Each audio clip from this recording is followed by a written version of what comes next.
This is a HeadGum podcast.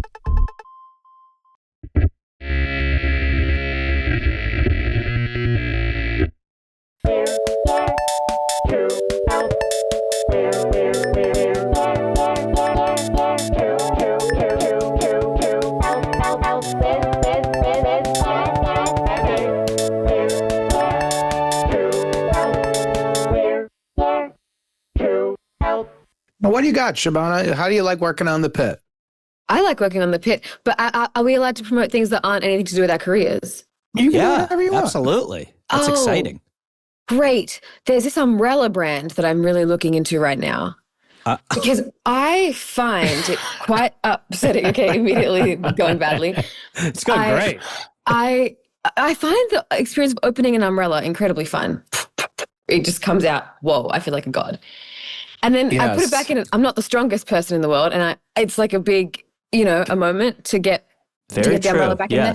And so there's some brands have been pitched from people on Twitter who've been really kind, but I really want to actually almost put a call out to the world to ask them to if there's a Kickstarter, if there's like a startup company that has an umbrella that is as easy to close as it is to open.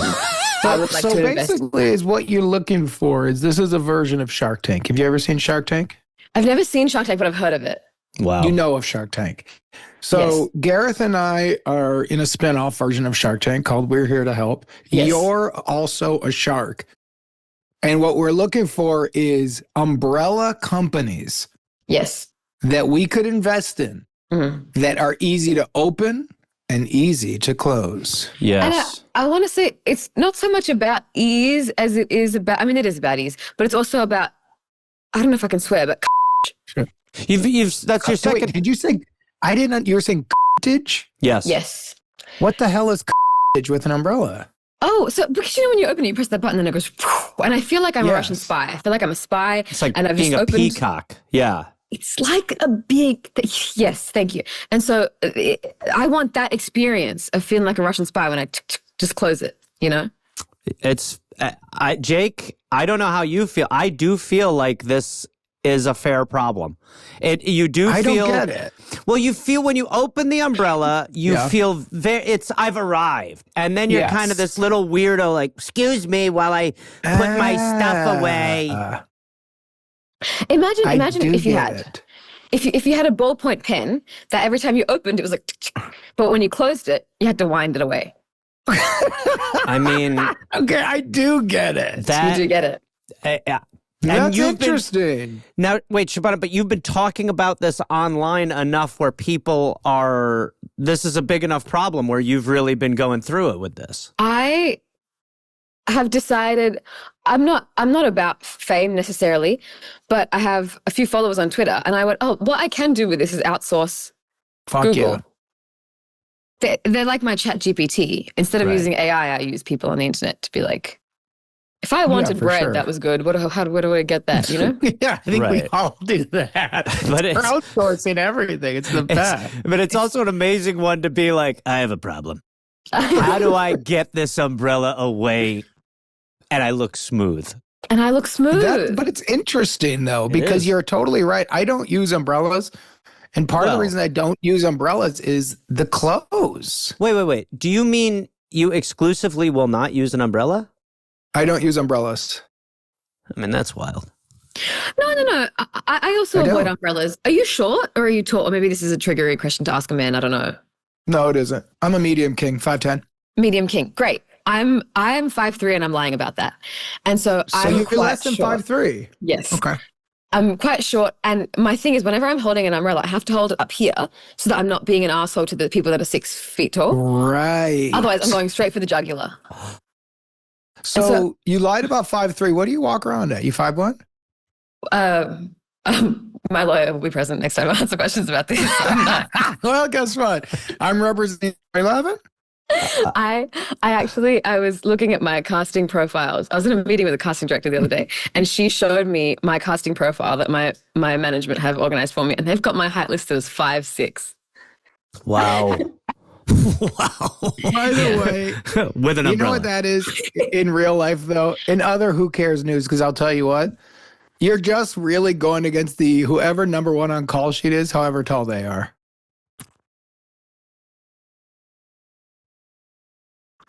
Whoa. What? So did I get lost? I mean, you blew. Well, you seem to be thrown by that, Shabana. No, you. Wow. If the lead actor's 5'5", yeah, and he's a star, and it's an action movie. Yeah. Well, he's 6'2" for the movie's point of view, and if you are 5'1", then you're 6, then you're 5'10". That's wild. Yeah, I've had actually multiple people come up to me after screenings of things and be like, look significantly above my head and be like, oh, I thought you'd be taller. Like, you seem tall on TV. And that shit feels good. But then it feels bad because they're like, yeah. Yeah, it feels good and bad at the same time. Yeah, like most good things, yeah. Where are you from? Australia. My parents are from Fiji. I'm from Australia. Cool. Where do you live now? That's a great question. Wherever. I'm just begging people for a job. Just like on my knees. Around. So I'm on the Pitt. When I'm on the Pitt, I'm in LA, and then otherwise I'll go to the Romanian wilderness and live in the tent. I don't care. I want to be employed. I've been unemployed for a long time, and I don't want to do it anymore. So you will not even disclose where you actually are located because you are open to being anywhere so much. Yeah. Okay. As long as they have an umbrella that closes quickly. Yeah. So here's what we've learned about you. Okay. You don't want to do any promotion for the shit umbrella company. You will not talk your height. You will not say where you live. You're anywhere between 4'10" and 6 feet, and you are anywhere available. Romania is an option. Yeah. Great. Well, that's what we know. People should watch The Pitt, even though it seems that... Where can people find you? People can find me on The Pitt on HBO Max. Or Spectrum TV, or I don't know what it is in the UK now. You can find me on The Pitt, which is great. It's a great show. Too late. Very bad job with promotion. It would be great for a Pitt episode for someone to come in with an umbrella and for you to be like, my God, it won't close properly. I'll pitch it. Yeah, okay, great. If anybody on the creative side of The Pitt is listening or hears this, please start having Shabana use umbrellas every chance you've got, and write in she has to close it on camera. Yes. If we can get one moment of you from this closing an umbrella on camera, that feels like a win. And likewise to our audience, if you have any umbrella solutions or any leads, I think let's talk. Yeah. I mean, we're here to help. I guess I've been the first person you've helped today. No, I think that's fair. That's beautiful. I think that's fair too. We haven't helped yet, but we're on the path. Yes. Natalie, we got a caller? We do have a caller. Also, we have Eric, and I don't know why. Send him in.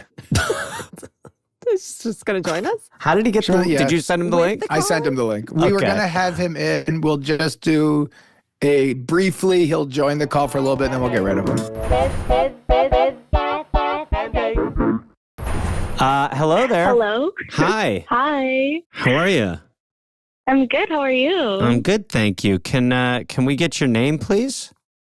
Yeah, I'm gonna go by M today. M, just the letter. Okay. M, how old are you roughly? I'm about 21. You're about 21. Okay. Hold on, M. We gotta stop you for a second. Eric Edelstein just jumped on as well. Hey, hi. I'm here to help. Hi. I am. What a privilege. Thank you. I appreciate that deeply. So, M, we have Eric who just joined us. You have Jake, you have myself, and we also have one of the stars from The Pitt, Shabana Azeez, is here joining us too. She's looking for umbrella solutions, but we'll leave that alone for now. Okay. But so you've got there's a lot of people who are going to help you. This actually feels a little like The Pitt, Shabana, like we're kind of surrounding the problem and we'll be attacking it as much as possible. Exactly like The Pitt. Okay. Okay, so where are you calling from? And then tell us what your issue is today that we can help you with. Okay, so I'm calling from the general Northeast area. And so basically, my boyfriend and I have been dating for a year now, but most of it was long distance because he was studying abroad. Okay. But he came back last semester, so we were finally dating in person, and it was going great. You know, we were like bonding, and it's still going great. You said was, but keep going. But he finally got like vulnerable enough to start sleeping with mouth tape. Oh. And I had no problem with this. I thought, but every time he started sleeping with mouth tape, I would have like borderline traumatic nightmares where I'd wake up sobbing and would have to sleep with the lights on and watch TV just to go back to sleep. What? Yeah, why that I think is, just to put a finer point on that for us if you can, you sounded fine with it, but then you'd wake up horrified and cry? Is that? Yeah, okay. Like I thought I was fine with it, but then when I went to sleep, I would have these like terrible nightmares that would kind of incorporate the mouth tape. So I think that secretly my brain, for some reason, is interpreting it as an enemy or like a threat to my well-being. So I don't know how to train myself to stop thinking like that, because our solution now is that he just stopped using it, but I feel like that's not sustainable. Just very quickly, okay, we're all calibrating here. He is, the reason he wore the mouth tape was to stop the snoring. Yeah. And then now you're comfortable with him not wearing the mouth tape. Is he snoring and is it bothering you? Just maybe less than the mouth tape nightmares? I mean, he snores, but yeah, I'll take snoring over the nightmares. But he does want to keep using the mouth tape because it helps his breathing. The goal here, go ahead, Shabana. Yeah, jump in. We have a medical professional here. Yeah, we do. with We Shabana. Oh, we have Shabana. fantastic. I'm a doctor, and I just wanted to ask, have you ever taped your mouth?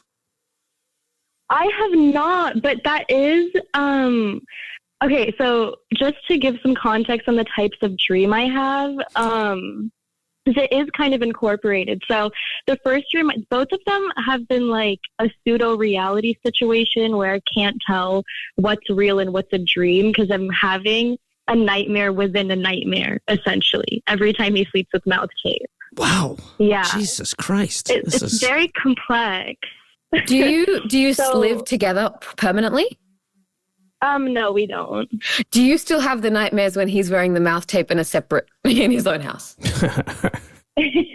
I don't know, actually. I don't really ask him when he uses the mouth tape. That's a great question. Shabana, are you pitching they break up? Is that what you're...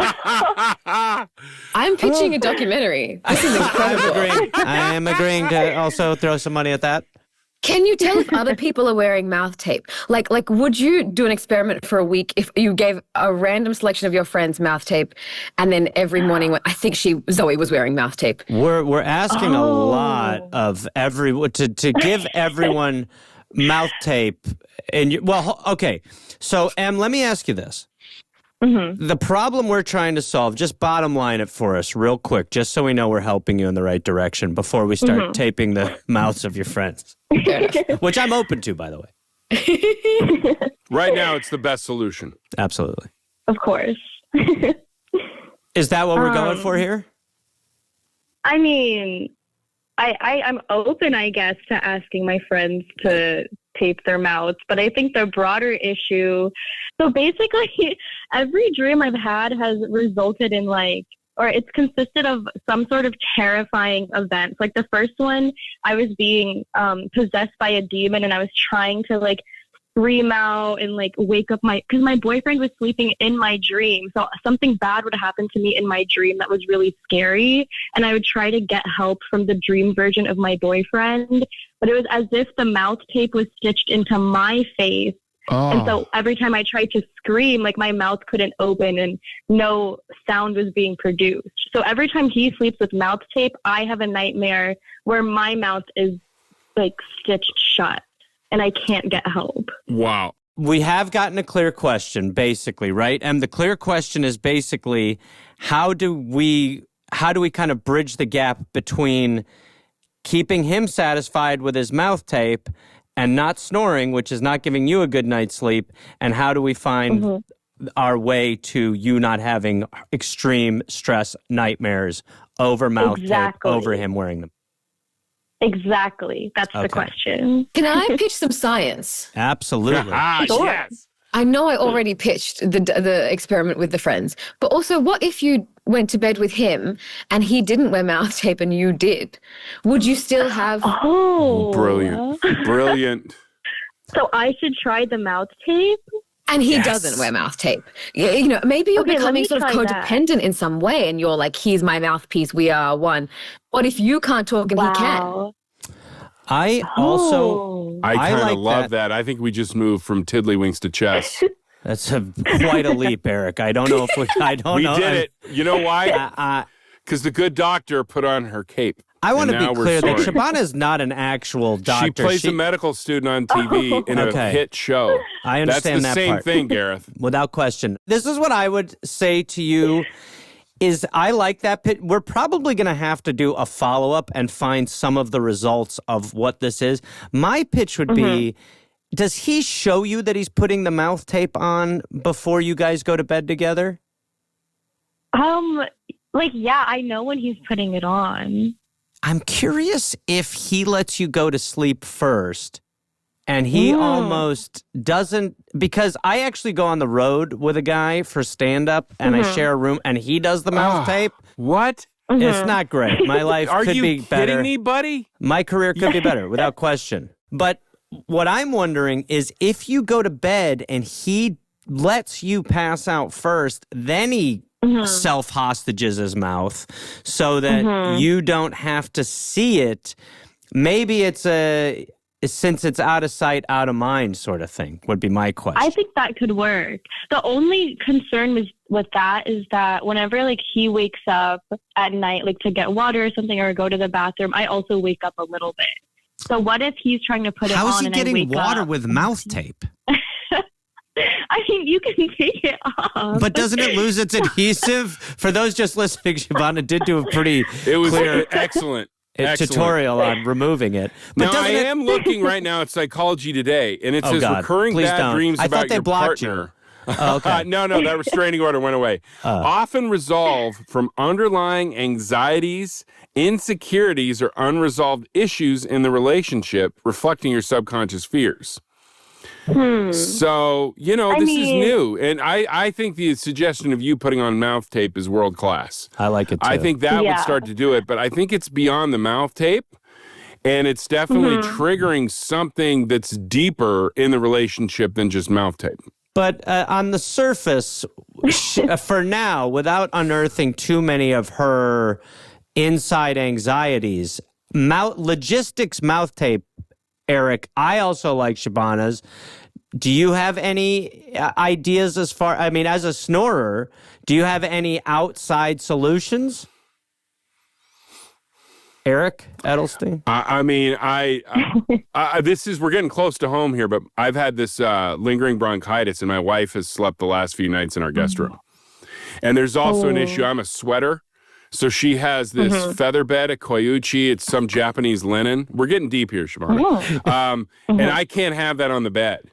So now the thing is her perfect cozy bed is in the guest room. So if I start to snore, she very gleefully goes in the guest room. But we don't want to turn into sleeping in another room. But that's why I went to... Have you tried Scandinavian sleeping? No, what's that? So that's so you have two people... sleep in a bed together, but you have separate comforters. So if one person's a hot sleeper, they can just take it off, but it doesn't affect the other person. Oh, Shabana, have you heard of this? Yeah.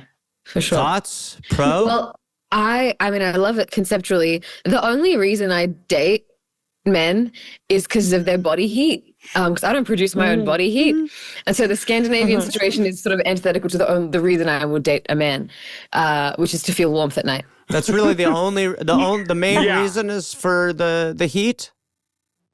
And think about it, and you're not questioning it.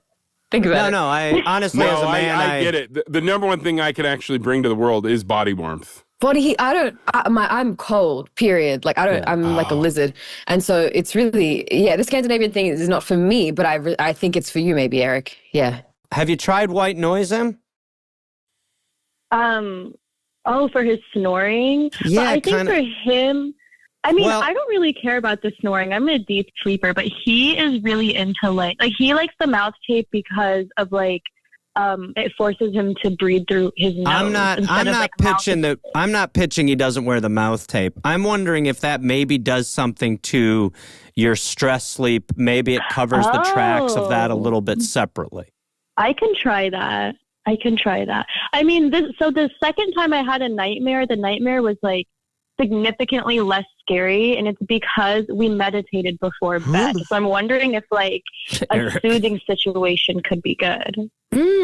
Well, why did you stop? Why did you do it? Why would you not go back to the meditation well? Well, because I still had a nightmare. Like, it was still scary. It was just like less scary. And it was like during finals, so I didn't really I couldn't afford to not sleep well.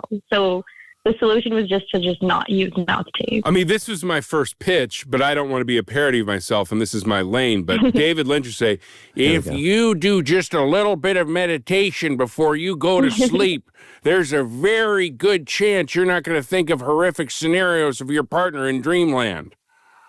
It's true. I believe it. Do you speak up for yourself in your real life? Oh, yes. Fascinating. I really thought you were silencing maybe yourself in some way, because you're saying it's about real life and you're having these dreams where you can't speak up. You know, your boyfriend's mouth tape is fusing onto your mouth. No, I would maybe argue that sometimes I speak up too much. Interesting. Or is that just what you think? I think we like you speaking up. In general, I think the benefit of mouth tape is a man can't speak. I would think, right? I think we're all we kind use of doing. 10% of our brains. It's like we're just less evolved. But we're so hot. We are warm as we're like. Says lava. the guy sharing a Super 8 with a touring stand-up comedian. I wish Super 8.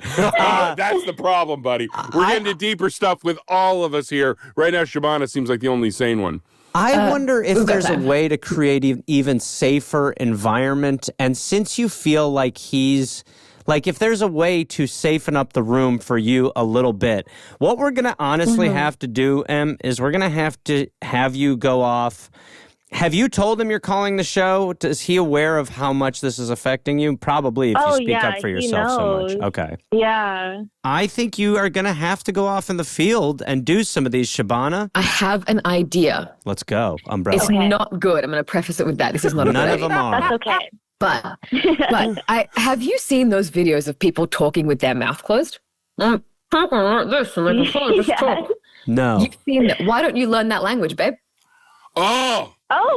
Common ground and pitch a tent. Wait a minute. That actually leads me. That leads me to an idea. What if we did this, Em? What if he spends a day with the tape on his mouth, casually hanging and talking to you, and we're sort of trying to normalize it outside of sleepy time? Yeah. So it's not like an enemy. It's just like part of normal day. Yes. It's just I believe for they a call day. that exposure therapy. You expose yourself to it more often. Of course. Yeah. Wait, okay. I might have an idea based on an earlier pitch. Go. What do you got? Give us. So our early pitch was that I should try the mouth tape, but I am back home now. So, and like he's at his respective hometown. Like right now we're not together for like winter break, like physically. But now that I'm at home, I have slumber parties with my sisters. So I'm wondering, should I ask them to sleep with mouth tape and see what happens? Pardon my French, fucking lootly. Brilliant. Yeah. You're close to the source, sister. You're close.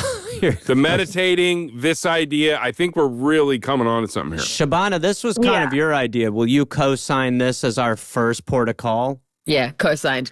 Get the sisters to do mouth tape. Also, you're already having nightmares. Don't make yourself meditate and do extra stuff. Get other people to do the labor for you.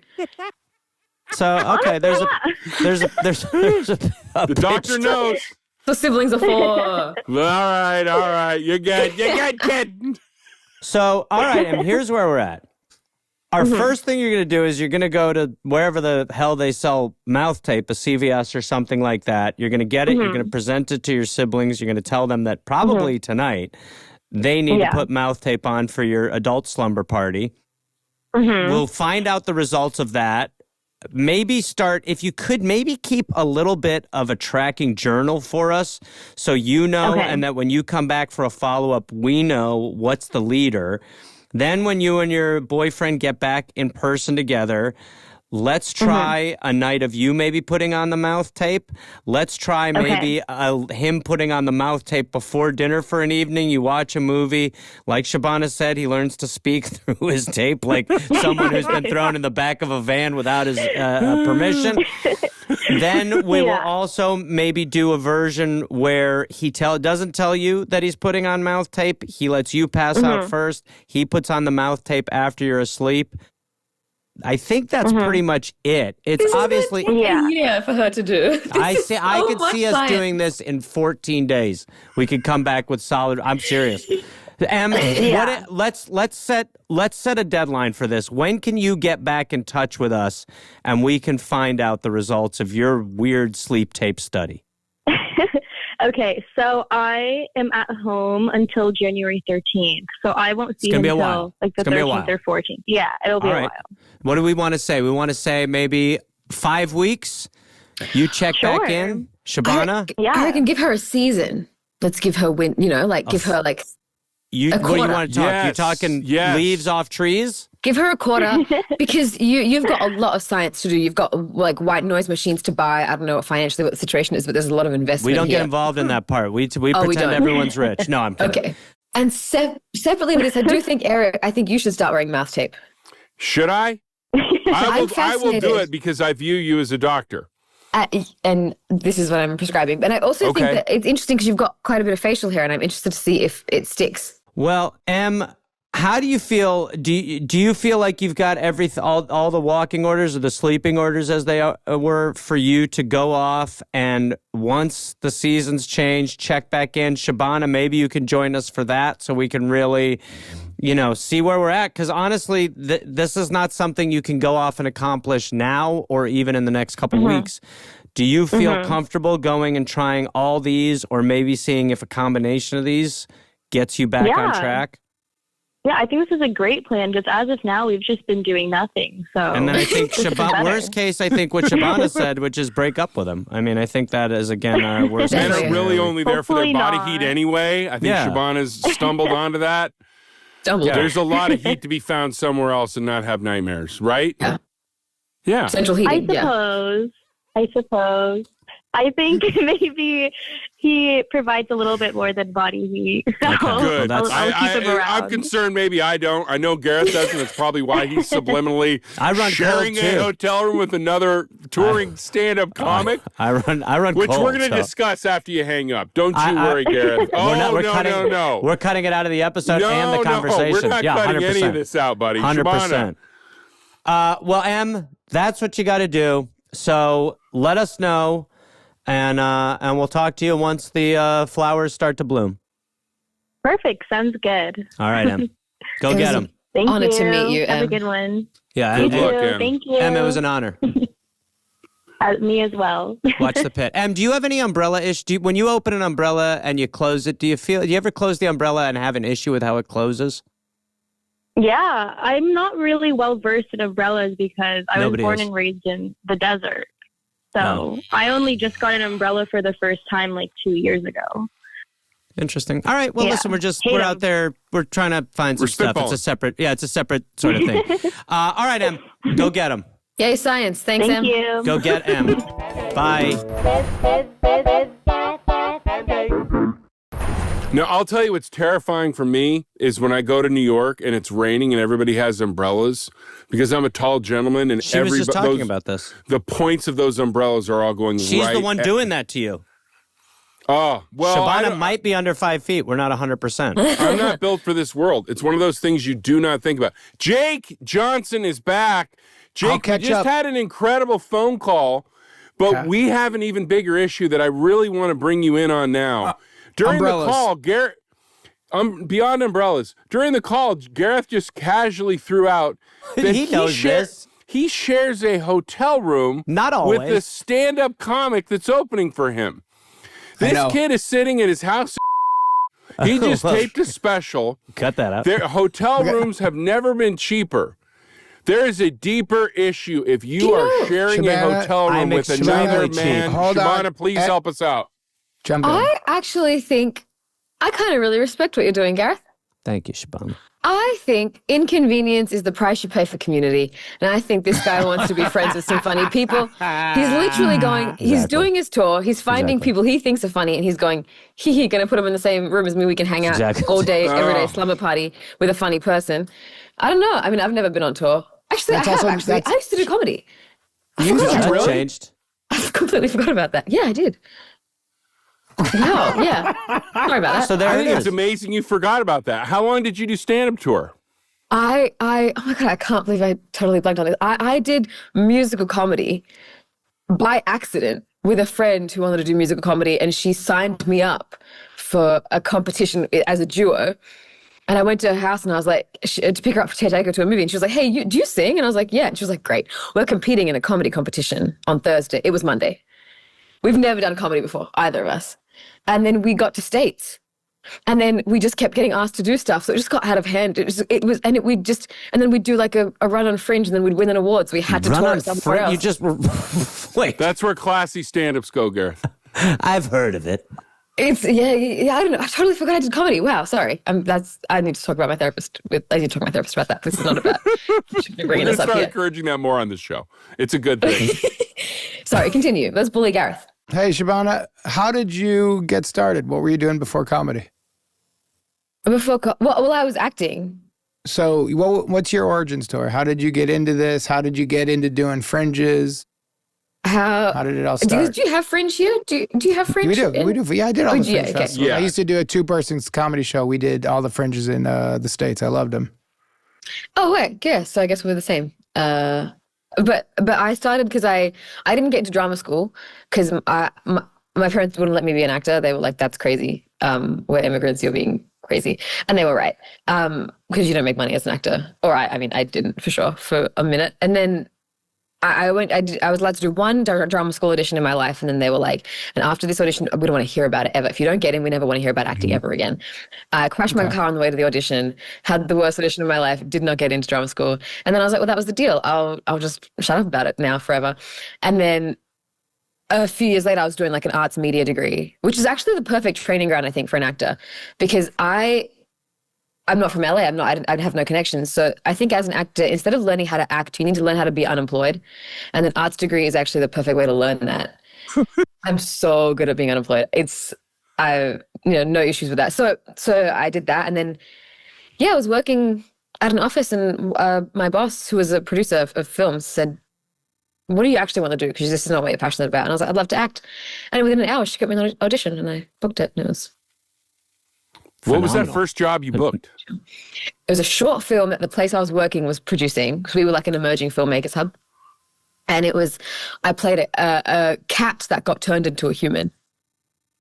Cool. Sure. We've all been there. Do we have Really a caller, relatable Natalie? story. We do have a caller. Eric, thank you for joining us for the mouth tape nightmare. I think Jake is back to take over. Yeah. Awesome. Thanks, to meet King. you, Shabana. Talk to you later. Lovely to meet you. Tell me about the mouth tape. Yeah. Bye, Eric.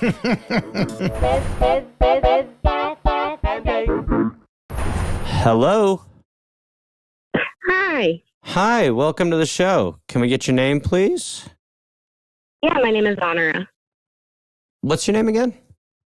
Honora. Just like honor and then I bet you're very used to saying that. Honora. Where are you calling from, Honora? I'm calling from Denver. Honora, we have Jake, we have myself, and we have Shabana Azeez is joining us. So we won't get into her umbrella issues yet, but they exist. But we know she's little. We know she's little, and she's probably, well, we're not sure. She's between 4'11" and she might 7'2". be little or big. Yeah, we're not sure. Yeah. But we're not here about that. We're here for you, Honora. That's exactly right. Your Thank you, mom's Shabbana. relationship with God. All right, Honora, what is going on? So, long story short, my mom, who is very religious, sat me down about 5 years ago and said, I've had a conversation with God. He's told me that if I buy you a wedding dress, you will meet the love of your life and get married within the next 3 months. So if you let me, I'll buy you a wedding dress. It was not something I wanted to do. I was very single, but because I love and respect my mother, I let her do it for me.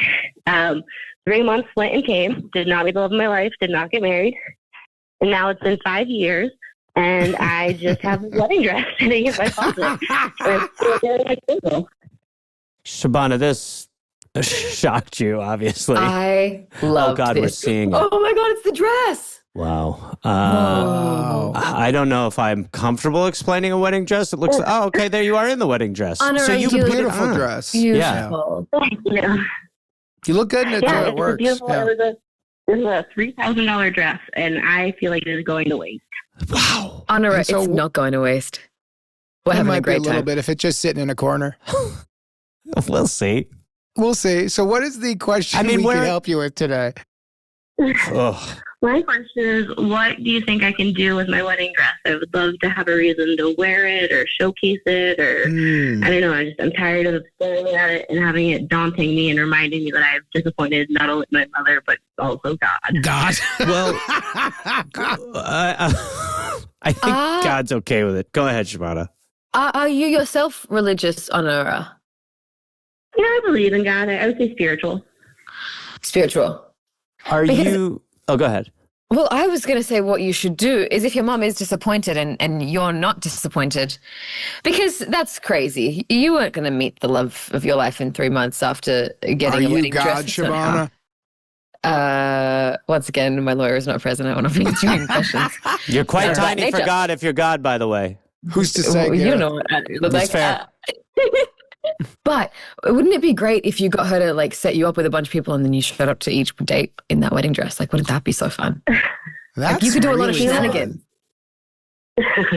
She's very religious, and everyone she knows is very religious and not up my alley.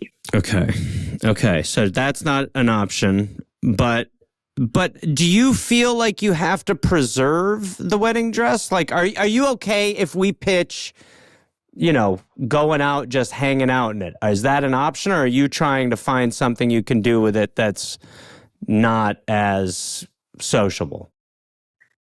I honestly, I don't really have any pushback on anything. I'm happy to hear any pitches, and I don't feel like I need to preserve it. It's been preserved for the last 5 years, and it's done nothing. I've got an idea. I do too. Go ahead, Jake. What if you're in Denver, you said? Yeah. What if we found eligible bachelors in Denver who wanted to get in tuxedos and do a photo shoot with you? And we took wedding photos with a bunch of different bachelors, and we voted on who makes the best looking couple together and we don't play them this, but as a long way to do a weird parent trap to see, you got to be single. But you guys take a wedding photo, everybody goes, you look cute together, and maybe this was a weird way that God was right. It wasn't 3 months, it was 5 years and a few months in a podcast. I like a lot of that. I kind of had something before that maybe pairs with that nicely. I like that on its own.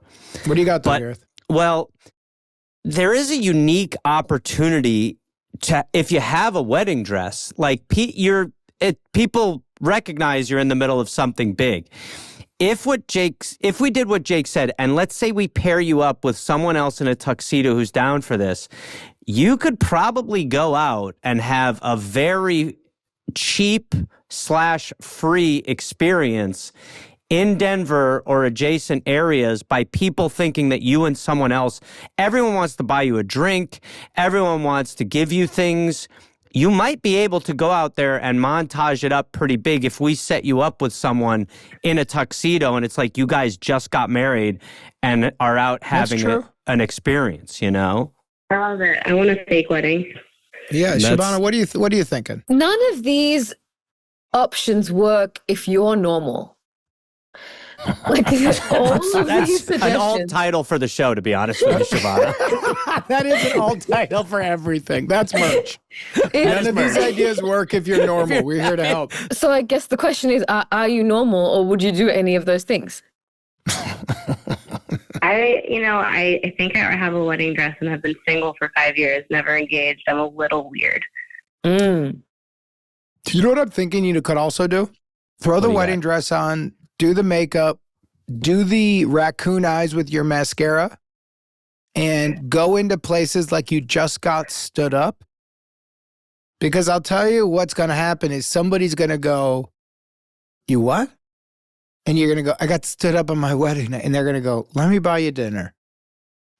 And one of these guys is going to be goddamn Prince Charming. That's not true. The first part might be, though. Nobody. By the way. Sorry, PSA to all people. If anybody tries to hook up with you while you're wearing a wedding dress, that person is not a life partner. I mean, there's rebounds, and then there's the Dennis Rodman rebound, which you're talking about.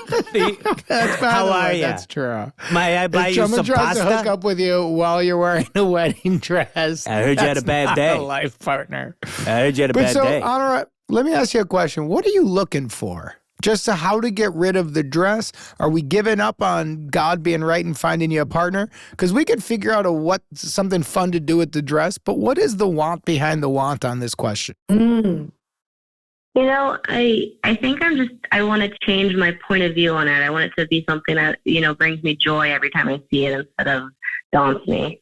That sounds fun. Okay, so we can stop the parent trap idea. We're not looking for a husband. We are looking to change the point of view of the wedding dress and turn it from this was a sad thing and into this is a really fun thing. Do you wear fancy dress often? No, never. So we can't dye the dress purple. I got an idea. Go ahead. We throw it in the Denver area. Women of divorce, wedding gown party night. You guys go on a bar crawl in your wedding dresses, but the only rule is the wedding did not work. I, as a guy, like it. That's my take. Shabana, what do you think? I like it very much. I've heard of these parties where you wear like the outfit that you have, but you've never had the opportunity to wear. Yeah. Have you heard of those parties? Right. No, honestly, but I like it. Well, like just the fanciest dress, the thing you have in your wardrobe that you love, but you're never going to wear out. And I think you could throw one of these parties with your friends and rock up in a wedding dress, and that's kind of like you would win a prize. You would win a prize. The dress is, honestly, it is a tough gift. I mean, that's a lot of goddamn pressure, which is why I think what we're pitching is basically just take the power back and just go find a totally kind of ridiculous who cares reason over it. So I would say you should, honestly, I would just find a way to go out and wear it in a way where it's low stakes, just kind of silly and fun. I like Jake's pitch of if you want to we could, like he said, we could float it out there. If there are people in the Denver area or a drive away who want to join up to go out and wear their wedding day dresses that now kind of do hang in this weird sort of limbo of nice, so I don't want to get rid of it, but also what the fuck, not like my favorite memory or something like that. Why don't we pitch you guys go out there as like a low stakes wedding dress day, or like we're saying, we could set up a photo shoot for you or something like that, or you and a fake groom we find you can go out and have a free sort of montage day, or you can look like you got left at the altar and also go see what happens. Any number of those. Shabana? And then after that, get rid of the dress. There is also that. I mean, this is not your wedding dress. Honestly, there's also that you could try. I think that's kind of true too. So why don't we go have one blowout day with it where you can go do one of the options we pitched. And then after that, why not try to fucking sell it or go to some bridal store and try to see if they want it? Is that how any of this works? Natalie, Shabana? Or if you have a rage room near you, you can take the dress to the rage room and destroy it. Unless it's very expensive. And it's $3,000, right? That's very expensive. Yeah, it was $3,000. I don't think I want to destroy it. I would try to find a way to get something out of it, and then I would try to find a way to get some money from it. Yes, but in all of this, know that your worth is not tied to you using the dress. Yes. And your life doesn't happen in your mum and God's timelines, and you're doing great. Yes. And your next relationship is you're not going to have the dress looming in the back of your mind when you date this next person that you date. Yeah. It's also great. it's a really weird thing. It's like an archaic idea of, like we got this important dress and all. It's just a lot of pressure. So out of all the things we pitched, Honora, what do you think you're going to do? I think I want to have a fake wedding. I want to get to wear the dress and have people buy me drinks and toast, and I want a fake wedding. Okay. Well, we're not giving you a fake wedding. We're offering you a low-rent groom. That's what we're offering. Yeah. Fake wedding, the show will not be paying for. We can find you. Now, do you want the show to try to help you find a low-rent groom, or do you just want to talk to someone you know and be like, hey, Darren, put on that fucking tuxedo. We're going to go have free shrimp. Oh, I know no men. I would love for you to put it on the show. Natalie, how do we feel about that? I feel great about it. I think Jake would be very happy we're going with fake wedding because his internet died and he left. But he did leave. So here's what we're going to do. We are now putting the bat signal out there. We are asking Denver area gentlemen who have a tuxedo and also have no shame to reach out, and you're going to go out and you and Honora are going to go get some stuff for free. There's also the option, if we get a bunch of them, we could portion a day out into like 3 different tuxedo people if you wanted. See if maybe there's some weird sparks there. I don't know. Where are you at, Shabana? How do you feel about that? I am obsessed with you, Honora, and I think we all are. This is so fun. And also, if you've got more men, if you've got 3 men with tuxedos, why not they fight over you? Like the best fake groom wins. They could. Who knows how weird this all gets? But we'll start here. People, men of Denver with tuxedos who are looking to go scam the system with Honora, email the show, helpfulpod@gmail.com. And let's just start there. Fuck yeah. Awesome. Thank you, guys. All right, Honora. Thank you. Thank you. We will be in touch. Sounds good. All right. Thank you, Honora. And thank you, Shabbana. Thank you for joining us. Thank you for helping. This was a gift. What a delightful changed a day. lot of lives today. That's right. Without question. We've saved one relationship and moved on from the trauma of a non-existent one. And we're doing a lot. We did some science. We're doing some social experiments. Science. Eric yelled a tremendous amount. Jake left. You joined us for a unique situation, but thank you, Shabbana. And everyone should go watch The Pitt. Everyone, thank you so much. Everyone should go watch The Pitt. It's lovely to meet you guys. You too. I'm a little bit behind on episodes, but I'm listening to the Cal Penn episode, and I just have to chime in about Jake and Gareth's confusion about Sarah's response to whether or not she had noticed Connor's hands in regards to the tiny little boy tie. And I get it as a woman. There's something about a man's hands, so that's not a completely out of line response. Sarah, I'm with you. I get it. We're Here to Help is hosted by Jake Johnson and Gareth Reynolds. If you'd like to be on the show, please email us your question at helpfulpod@gmail.com. And if you want to watch video episodes of We're Here to Help, you can go to our Patreon at patreon.com/HereToHelpPod to see our entire catalog. We're Here to Help is produced by Rabbit Grimm Productions. Executive producers Rob Hollis, Jeff Porter, and Natalie Hollis. Associate producer Jesse Thurston. Editing, mix, and master by Chris Fowler. Theme song by Oliver Raleigh. The cover artwork is by James Fosdyke. Animations by Andrew Strelecki. And if you'd like to see Gareth do stand-up on the road, go to GarethReynolds.com. Remember, all of the advice given on We're Here to Help is for entertainment purposes only, and all listeners should be adults and make their own decisions.